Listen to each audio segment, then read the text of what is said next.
পাঁচজন ব্যক্তির কাছ থেকে জোর করে দোয়া নিবেন।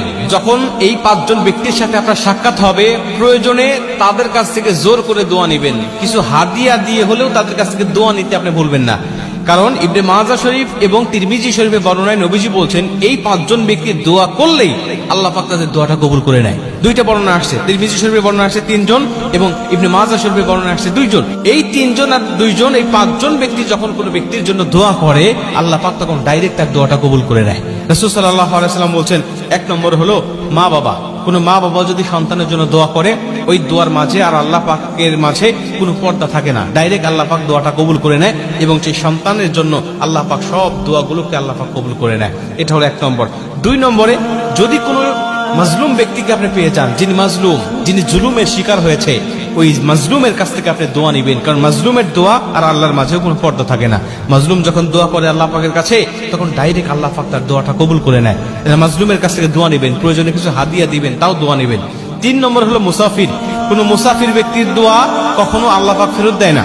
মুসাফির যা দোয়া করে আল্লাহ পাক ঠিক সেই দোয়াটা কবুল করে নেয়। মুসাফির ব্যক্তি আল্লাহর কাছে এতই পছন্দনীয় ব্যক্তি যে আল্লাহ পাক তাদের জন্য 4 রাকাত বিশিষ্ট ফরজ নামাজগুলোকে 2 রাকাত করে দিয়েছে।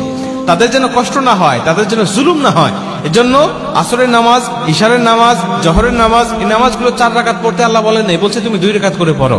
আল্লাহ পাক তাদের উপরে ইহসান করেছেন, দয়া করেছেন। অতএব এই মুসাফির ব্যক্তি যখন আল্লাহর কাছে দোয়া করে, তখন আল্লাহ পাক তাদের দোয়াটা কবুল করে নেয়। এটা হলো 3 নম্বর।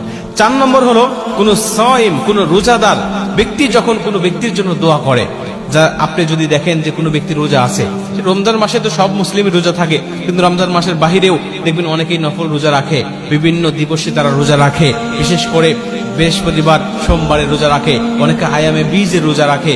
এই রোজাদার ব্যক্তিদের কাছে যাবেন এবং তাদের কাছ থেকে দোয়া নেবেন। নবীজি বলছে, কোন রোজাদার ব্যক্তি যখন দোয়া করে, সেটা হোক নিজের জন্য, হোক অন্য ব্যক্তির জন্য, আল্লাহ পাক তখন তার দোয়াটা ফেরত দেয় না, দোয়াটা কবুল করে নেয়। এবং 5 নম্বর লাস্ট হলো কোন ন্যায় পরায়ণ শাসক, যিনি ন্যায় ইনসাফ ভিত্তিক শাসন প্রতিষ্ঠা করতেছে। ন্যায় পরায়ণ শাসক যিনি সর্বসময় ন্যায় বিচার করেন, এই ন্যায় বিচারক শাসকের কাছেও তুমি দোয়া নিবে এবং সেই দোয়াটাও আল্লাহ পাক কবুল করবে। এখন ন্যায় বিচারক শাসক কে হতে পারে? সেটা হতে পারে কোনো চেয়ারম্যান, হতে পারে কোনো এমপি, মন্ত্রী, অথবা হতে পারে কোনো সমাজপতি, যিনি বিচার আচার করেন, যার কাছে মানুষ বিচার নিয়ে যায় এবং তিনি বিচারে কোনো দুর্নীতি করেন না, 7, 5, 6, 9 তিনি করেন না। তিনি সরাসরি যেটা সত্য, সত্যকে সত্য বলে।